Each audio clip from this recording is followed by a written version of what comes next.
Yes. Yes.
Nous avons l'obligation de faire des choix conséquents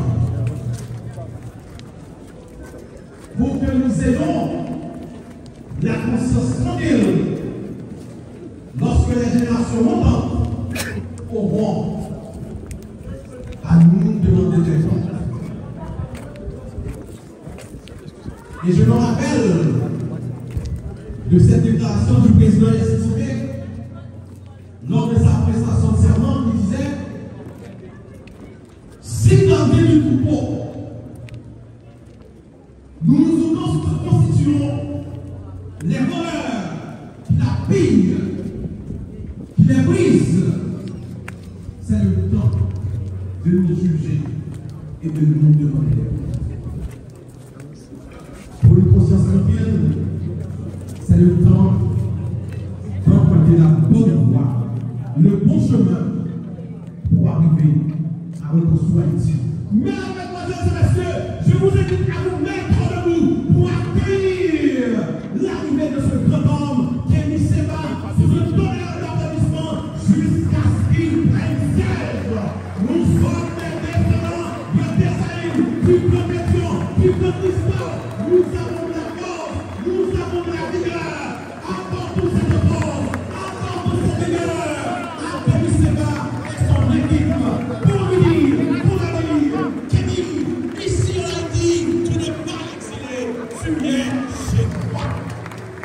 Jusqu'au prince et le blême.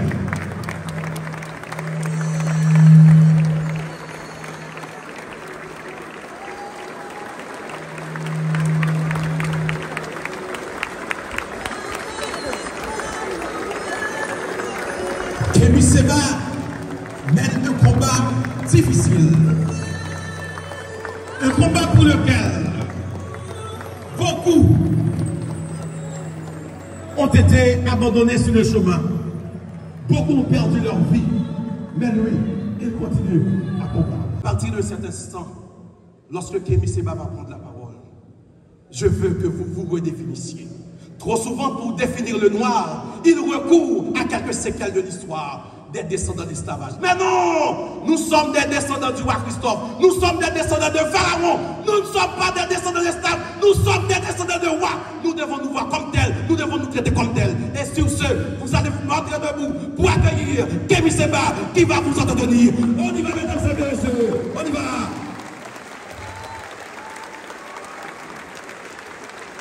Mon cher Kémy Séba, voici la jeunesse haïtienne.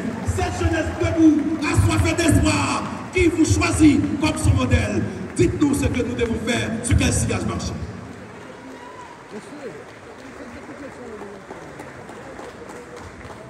Vous pouvez tous vous asseoir.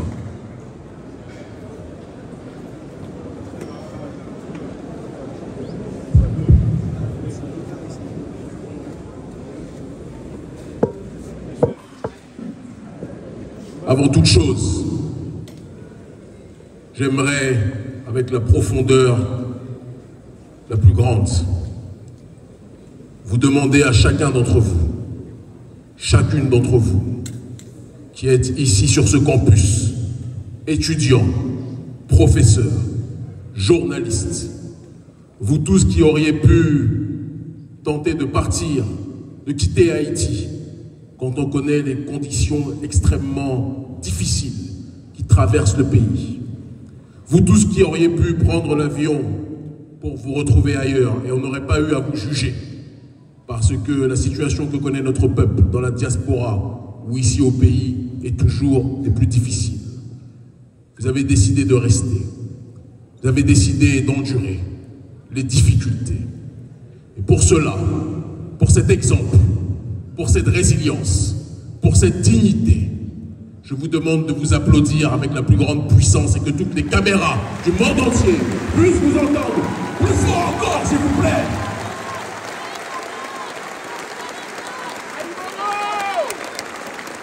Vous êtes restés quand vous auriez pu fuir. Vous vous êtes enracinés quand vous auriez pu vous détacher. L'exemple qui est le vôtre aujourd'hui est l'exemple d'un peuple qui, même quand on veut l'ensevelir, est prêt à tout pour se libérer. Applaudissez-vous encore une fois, s'il vous plaît.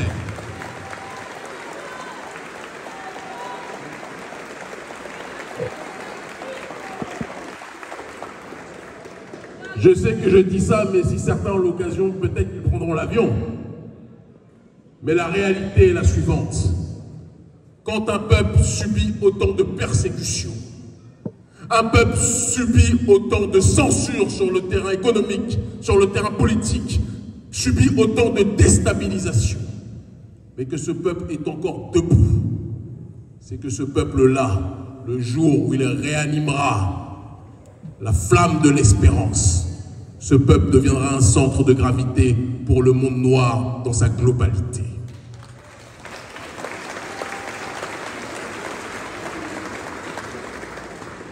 Je m'adresse à toute l'audience et aussi sans doute, comme c'est le cas dans tous mes déplacements, à quelques services de renseignement qui ont envoyé leurs émissaires ici aussi. Parce qu'aux quatre coins du monde où je me situe, je sais qu'ils viennent nous monitorer, nous entendre, nous écouter, en se disant qu'est-ce que ce nègre vient répondre. Nous leur répondons que nous venons répondre l'espérance, le rappel, et surtout clarifier la situation par rapport à ce que vit notre population. Aux quatre coins du monde, lorsque j'allume les informations à la télévision, j'entends les médias nous raconter que Haïti est le pays le plus pauvre du monde, ou l'un des plus pauvres. Que Haïti est le pays où les gens se divisent gratuitement. Que Haïti est le pays où les gangs font la loi avec des armes qui tombent du ciel. Un peuple qui n'est pas prêt à pouvoir se libérer. Un peuple qui n'est pas prêt à pouvoir se développer. Et je souris. Si ce pays était un pays si désespérant, on n'aurait pas dans ce pays le plus grand nombre d'ONG de la planète qui viennent occuper le terrain, qui viennent financer la population pour essayer de calmer une révolution qui arrivera tôt ou tard à éclosion. Si un peuple est un peuple pauvre, si un peuple est un peuple désespérant, vous n'auriez pas les ONG des pays prétendument les plus puissants de la planète qui viendraient coloniser ce territoire, comme c'est le cas. Ils vous disent il n'y a rien à tirer d'Haïti. Non, on n'y allait pas. Et puis dès que vous avez le dos tourné, ils prennent tous l'avion pour venir ici. Pourquoi? Ils savent ce que vous ne savez pas. Ils savent ce dont vous ne vous souvenez pas. Ils savent le pouvoir que vous représentez potentiellement. Ils savent géopolitiquement ce que vous pouvez devenir si vous vous rappelez de ce que vous êtes réellement. Depuis la prise de pouvoir et l'instauration de la première République noire, Haïti est dans le collimateur de toutes les nations occidentales. Depuis que Haïti a botté on est devant des étudiants, on va dire le postérieur. On parle avec politesse, nous sommes à l'université. Depuis qu'Haïti a botté le postérieur de l'oligarchie française, le gouvernement français et les différents régimes de la France n'ont jamais pardonné cette humiliation. Et l'Occident a toujours regardé Haïti avec méfiance en se disant que si Haïti se libère réellement, et si Haïti peut fonctionner librement, Haïti risque de devenir un sida, un syndrome d'ingéniosité définitivement acquis qui va se propager dans le cœur de tous les Noirs du monde entier. Et tous les autres pays, toutes les autres Caraïbes voudront suivre l'exemple d'Haïti. Et ça, les Occidentaux ne le veulent pas. Et c'est pour ça qu'ils colonisent ce territoire par deux voies. La première, comme je l'ai énoncé il y a quelques minutes, ce sont les ONG, qui viennent vous prétendre être vos amis. Mais comme on le dit toujours, des ONG qui n'aident pas les gens à se débarrasser de l'aide ne sont pas des ONG amis, ce sont des forces néocoloniales. Et c'est important qu'on le dise. Le deuxième aspect, et c'est l'aspect le plus crucial, on vous dit que le pays est aujourd'hui détruit par les gangs. De qui sont composés les gangs? D'Haïtiens. Vrai ou faux ce que je dis? Vrai ou faux ce que je dis? Qui a donné ces armes à ces Haïtiens? Qui a fait en sorte que ces Haïtiens puissent s'entretuer? Qui? Ceux qui se présentent comme vos amis, mais qui depuis le départ de la libération d'Haïti sont nos ennemis. Le gouvernement français, le Canada, les États-Unis, qui se présentent comme des pays qui sont là pour accompagner Haïti, sont ceux qui livrent les armes en pagaille à la population haïtienne pour que cette dernière s'entretue. C'est la réalité que les gens ne veulent pas entendre. Ils vous disent, oh, regardez-moi ces nègres, ils ne sont pas capables de s'entendre, ils se tirent dessus. Ils avaient fait la même chose dans les années 70, dans les quartiers noirs aux États-Unis. Ils ont balancé la drogue, la cocaïne, la marijuana. Ils ont balancé les armes dans les ghettos pour que les ghettos s'entretuent. Et après, ils viennent dire au reste du monde, vous voyez, les Noirs ne peuvent pas s'entendre entre eux. Mais qui donne les armes? Qui brise les armes? Qui noie le peuple haïtien et qui noie le peuple noir pour qu'il ne puisse pas se relever? Nous les connaissons. Mais nous devons aussi parler de la troisième partie du problème. Une civilisation n'est détruite par l'extérieur que si elle est rongée de l'intérieur. Quels sont ceux qui acceptent que ces armes puissent circuler sur le territoire? Quels sont ceux qui emploient parfois ces gangs pour assurer leur sécurité et terroriser la zone adverse? Quels sont ceux qui font en sorte que Port-au-Prince et que Haïti soient une terre de déstabilisation en accord avec la volonté de l'oligarchie d'Occident? Les autorités haïtiennes, il faut qu'on soit capable d'en parler. Quand un avion n'est pas piloté par un individu ou un groupe d'individus responsables, l'avion finit par trouver, plus que jamais, la chute, l'accident et la destruction. On ne peut pas toujours se plaindre de la puissance et de l'aspect négatif de ceux qui sont ontologiquement les adversaires de notre peuple. Mais on doit d'abord aujourd'hui, entre nous, se questionner sur les responsabilités qui sont les nôtres par rapport aux drames qui arrivent à notre peuple. Je sais que certains attendaient peut-être que j'appelle à détruire certaines institutions ou à détruire certaines ambassades. Non. Le seul ennemi numéro 1 du peuple noir et du peuple haïtien, ce sont les limites que nous nous fixons. Le seul ennemi du peuple haïtien, c'est la corruption que nous laissons rentrer dans nos rangs.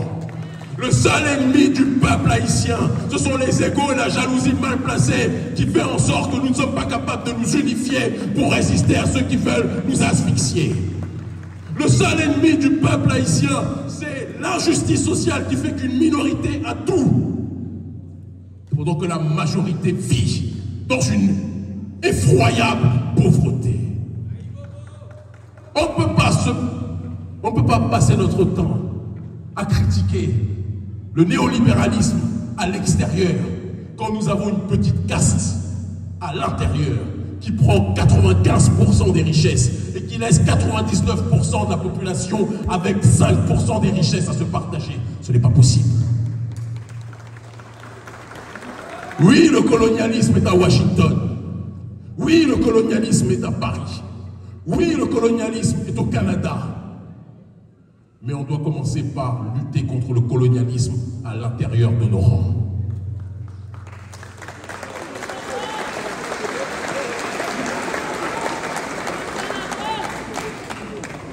des dirigeants qui prennent leurs ordres de l'extérieur, qui acceptent d'être, comme le disait la Boétie, dans la la soumission volontaire, la servitude volontaire, sont des gens qui sont les adversaires numéro 1 du peuple haïtien. Et si nous ne prenons pas conscience que lorsque les élites ne font pas leur travail, le peuple doit le faire lui-même, nous ne serons pas capables de faire bouger les lignes pour que notre peuple puisse plus que jamais se libérer. Je vais vous parler, n'applaudissez pas encore, je n'ai pas commencé. Je vais vous parler d'une révolution qui a été initiée, de cela quelques années, 10 ans, on pourrait le dire même en réalité, en Afrique francophone, en Afrique de l'Ouest. Aujourd'hui, il est coutume pour toute personne noire dans le monde de parler des présidents de l'AES. Et je rends un hommage particulier au président auquel je suis le plus lié institutionnellement, le président du Niger, Abdourahmane Tiani. Je vous demande de l'applaudir très fortement, s'il vous plaît. Je rends hommage aussi à mon frère, le président du Burkina Faso, Ibrahim Traoré.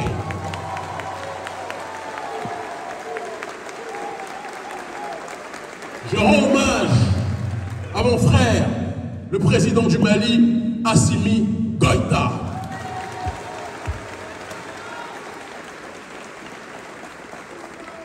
Mais je vais être obligé de rendre encore plus hommage à ceux qui sont responsables de l'émergence de ces dirigeants. Parce que l'erreur cyclique de notre population, c'est de croire que ce sont des hommes ou des femmes providentielles qui font la révolution. Ce n'est pas ce qui s'est passé. Les 3 dirigeants que je viens de citer ne sont pas les initiateurs d'un processus révolutionnaire. Ils sont le résultat d'une mobilisation de plusieurs années, des masses populaires de cette région qui ont décidé de prendre en charge leur destinée, qui ont décidé d'arrêter de subir la persécution, qui ont décidé d'arrêter de subir l'injustice sociale. Ils voyaient la corruption comme vous la voyez. Mais à un moment donné, ils ont dit, il faut que chacun mette ses différences de côté. Il faut qu'on arrête les batailles au niveau horizontal et qu'on agisse dans le cadre du combat au niveau vertical. Unifier la base et se battre contre le sommet. Ils se sont mobilisés, nous les avons accompagnés, nous sommes au milieu d'eux, en première ligne même, mobilisés. Nous avons réussi à bousculer les régimes marionnettes de l'Occident. Le président du Mali est tombé. Le président du Burkina Faso est tombé. Le président du Niger qui mettait, quand nous venions faire des manifestations contre la puissance néocoloniale au Niger, qui mettait des drones juste au-dessus de notre résidence, qui nous surveillait, qui nous persécutait, qui nous faisait agresser par ces chiens de service. Le président du Niger a chuté parce que le peuple a décidé de croire en lui-même. Qu'est-ce qui fait la différence aujourd'hui entre le peuple au Sahel et le peuple haïtien? Le peuple haïtien est à la base de la révolution au Sahel. La révolution haïtienne est la matrice du combat qui se déroule aujourd'hui au Sahel. Et les gens ne le savent pas, ne le disent pas assez. Mais moi, je veux insister sur ce fait. Lorsque nous menons la révolution, j'écris un livre en 2018 qui s'appelle « L'Afrique libre ou la mort ». Un chapitre entier de ce livre est dédié à Haïti. Entier. Et je déclare que c'est le pèlerinage sur cette terre, le fait d'être en adéquation avec le peuple ici présent, de me revitaliser en voyant les conditions de ma population et la résilience de notre peuple. En me rappelant comment Dessalines, comment Félicité, comment Boukman Tuti et tous ceux qui ont fait la révolution se sont organisés. Comment ils ont réussi à mettre sur pied un système de résistance qui a bousculé l'Occident. Et c'est ce qui fait que nous initions la campagne contre le franc CFA. C'est ce qui fait qu'après la campagne contre le franc CFA, nous initions la campagne contre les bases militaires. Et c'est la campagne contre les bases militaires qui accélère le processus de déstabilisation des présidents marionnettes Pourquoi je vous dis tout ça? Je vois plein de gens parmi vous qui regardent en rêvant de ce qui se passe au Sahel, en se disant c'est magnifique, vous les enviez. Il est temps d'arrêter d'admirer ce qui se fait loin et de réaliser que ce qui se fait loin, vous pouvez le faire encore plus ici.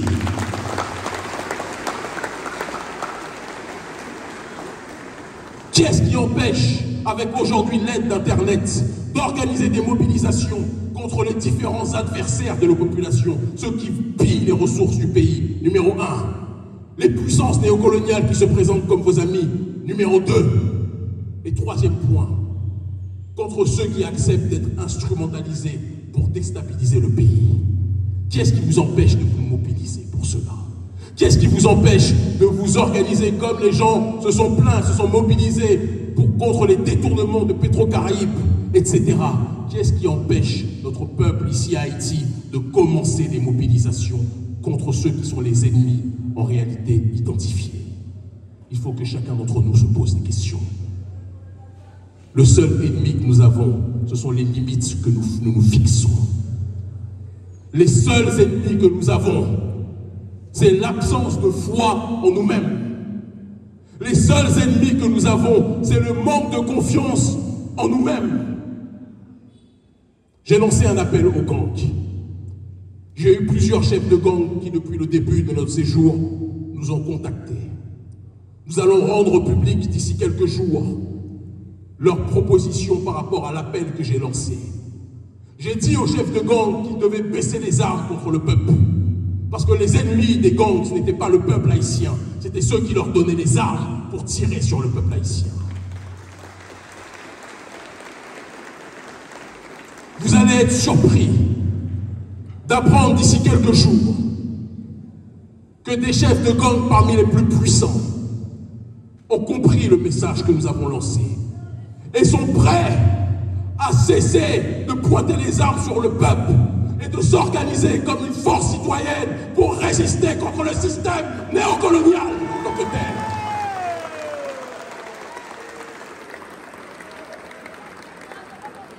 C'est pour ça que le gouvernement américain ne voulait pas que nous soyons là. C'est pour ça que le gouvernement français ne voulait pas que nous soyons là. Parce qu'ils veulent faire croire au peuple noir que l'ennemi du noir, c'est le noir en tant que tel. Mais quand le noir finit par comprendre que celui qui est en face de lui est son frère, quand il finit par comprendre que celle qui est en face de lui, ce n'est pas une personne à attaquer, à agresser, à violer, mais une sœur et une femme à protéger, la dynamique finit par changer. Si le prolétariat haïtien et les gangs comprennent qu'ils ont un ennemi en commun, comment pensez-vous que ceux qui sont en train d'occuper le pays, comment pensez-vous que ceux qui sont en train de coloniser les esprits vont fonctionner? Ils vont tous faire leurs valises et ils vont rentrer à Washington, à Paris, au Canada et ailleurs, parce qu'ils sauront qu'ils sont identifiés comme les forces déstabilisatrices du pays. Je ne fais pas partie de ceux qui se réjouissent quand l'Union africaine, qui a à sa tête un certain nombre de corrompus, en recevant les ordres des États-Unis, en recevant les ordres de l'Union européenne, envoie des militaires kenyans pour tirer sur les frères qui sont ici, qu'on appelle les gangs. Le problème, ce ne sont pas les gangs. Le problème, ce sont ceux qui livrent les armes aux gangs en tant que tels. Le problème, ce sont ceux qui font en sorte que les gangs terrorisent le pays pour créer l'anarchie et que plus personne ne veuille venir ici à Haïti. Et c'est pour ça que j'ai fait partie de ceux qui se sont réjouis quand Donald Trump a dit qu'il voulait arrêter USAID. Certains ont pleuré, j'en connais. Certains se sont dit « Oh, on n'aura plus de financement », j'en connais. Mais il faut que notre peuple apprenne à vivre sans l'aide de ceux qui veulent nous voir noyer.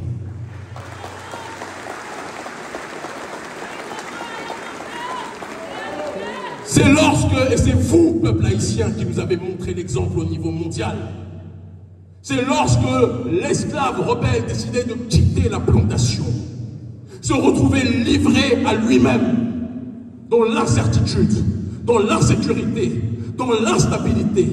C'est dans ces moments-là de transcendance et de dépassement que l'esclave rebelle finissait par trouver sa voie pour agir dans le cadre de l'autodétermination.